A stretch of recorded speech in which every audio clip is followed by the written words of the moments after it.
Imagine the world in 1989. It was a year defined by the shifting tides of history.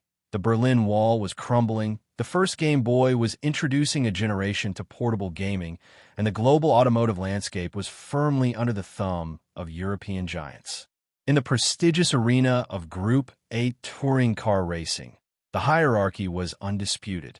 The Ford Sierra RS 500, with its massive rear wing and brutal turbo power, and the BMW M330, a masterpiece of balanced, naturally aspirated engineering, reigned supreme. These were the titans, purebred racing machines disguised as family sedans, and they left no oxygen for any other competitor. But in August of that year, in the laboratories and factories of Japan, a vehicle quietly rolled off the assembly line that would not just challenge the status quo, but completely demolish it. The Nissan Skyline GTR R32 was more than a car. It was an engineering manifesto that proved Japan had surpassed the West in technological ambition. It arrived as a computer on wheels, a synthesis of twin-turbocharged violence and digital sorcery that was decades ahead of its time. It didn't just win. It dominated so thoroughly that it broke the spirit of the sport, eventually forcing organizers to ban the car entirely, because fair competition had become an impossibility. To understand the sheer magnitude of the R32's impact, one must look back 16 years to the fall of a previous king. In 1973, Nissan had launched the second-generation GTR, the Camry. It was an aesthetic triumph, but it arrived at the worst possible moment in human history.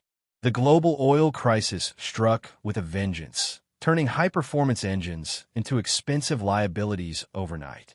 Strict new environmental regulations and soaring fuel prices choked the life out of the sports car market, and Nissan was forced to pull the plug after producing only 197 units. For 16 long years, the GTR badge was buried, and the Skyline nameplate survived only as a line of respectable but uninspired family cars. However, by the mid-1980s, the Japanese bubble economy was in full swing. Money was flowing like water, and Japanese corporations felt invincible. Nissan's leadership launched Project 901 with a singular, megalomaniacal goal: to become the world leader in automotive handling and technology by the year 1990. Chief engineer Naganori Ito was given a blank check and a direct command to build a car that would not just participate in Group A, but one that was mathematically guaranteed to win. The resulting project, codenamed EBNR32, was a masterclass in calculated aggression. Initially, the engineers experimented with a rear-wheel drive layout and a 2.4-liter engine, but they soon realized that to dethrone the Ford Sierra, they needed to exploit every loophole in the rulebook.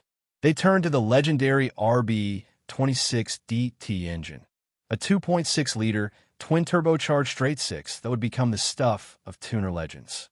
The choice of 2.6 liters was a stroke of genius.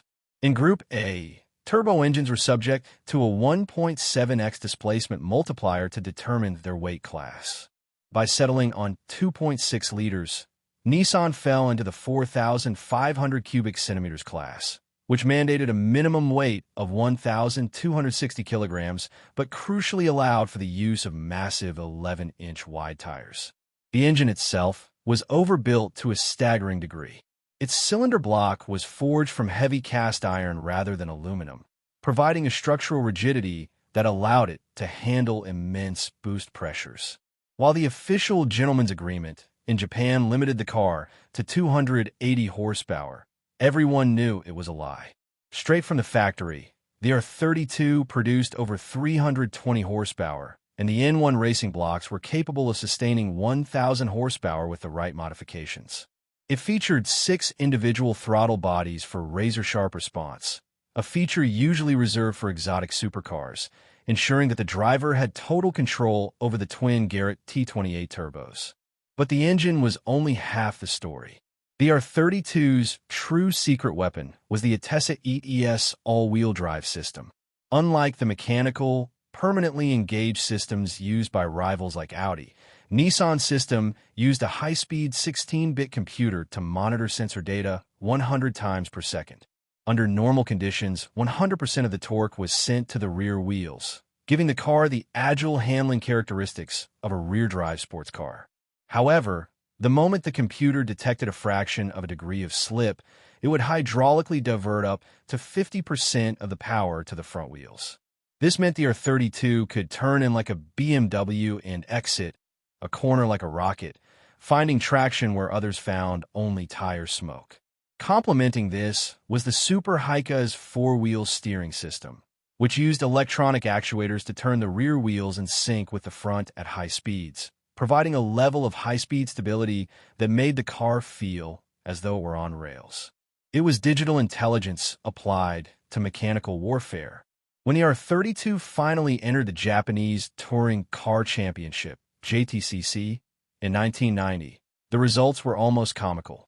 It won every single race of the season. Then it won every race of the 1991 season. Then 1992. Then 1993. Over 4 years, the Skyline GDR started 29 races and took 29 victories. It didn't just win trophies, it killed the competition. Rival manufacturers simply stopped showing up because they knew they were racing for second place.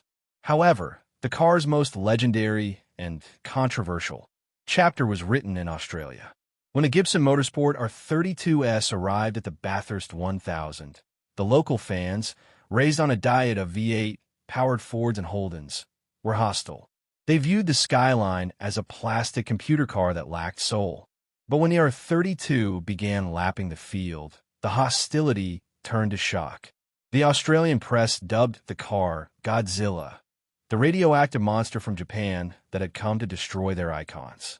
The 1992 Bathurst 1000 ended in a rain-soaked disaster where the leading Skyline actually crashed, but because the race was stopped and backdated to the previous lap, it was still declared the winner.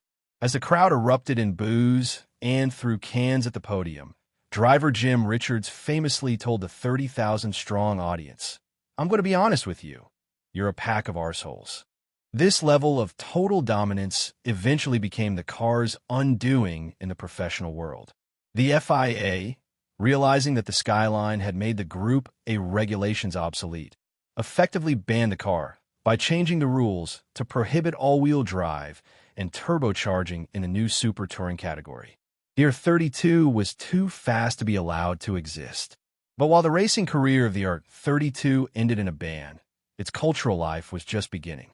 It moved from the track to the streets, becoming the undisputed king of the Wangan Highway and the legendary Midnight Club.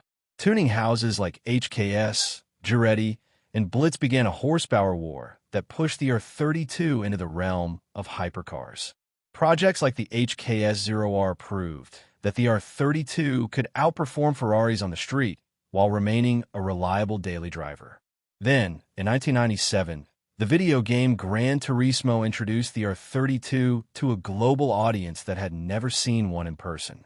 For millions of teenagers in the West, the Skyline was a forbidden fruit, a digital legend that they could finally drive. This, combined with its appearance in the initial D anime as the fearsome black beast driven by Takashi Nakazato, cemented its status as a pop culture icon. Today, the Nissan Skyline GDR R32 is no longer just a fast car. It is one of the most significant blue-chip investments in the automotive world. With the 25-year rule, allowing for legal imports into the United States, prices for clean examples have skyrocketed into the six-figure range. Special editions like the Nismo, identifiable by the ducts in the front bumper, the V-Spec, Victory specification, and the Ultra N1 models are hunted by collectors like holy relics. The R32 represents a unique moment in history, a time when engineers were given total freedom to pursue perfection, regardless of the cost. It was a car that broke the rules because it was simply too good for them. It proved that a Japanese company could not only compete with the best of Europe and America, but could make them look archaic. Even now, 35 years after its debut, the R32 feels contemporary. Its DNA lives on in the modern R35 GTR, but for many, the R32 remains the pure, unadulterated essence of the brand. It is the original Godzilla, a mechanical titan that forced the world to change its laws because it couldn't be beaten on the asphalt. Its legacy is written in the scent of burnt rubber and the high-pitched scream of twin turbos, a sound that still echoes through the mountain passes of Japan and the hearts of enthusiasts worldwide.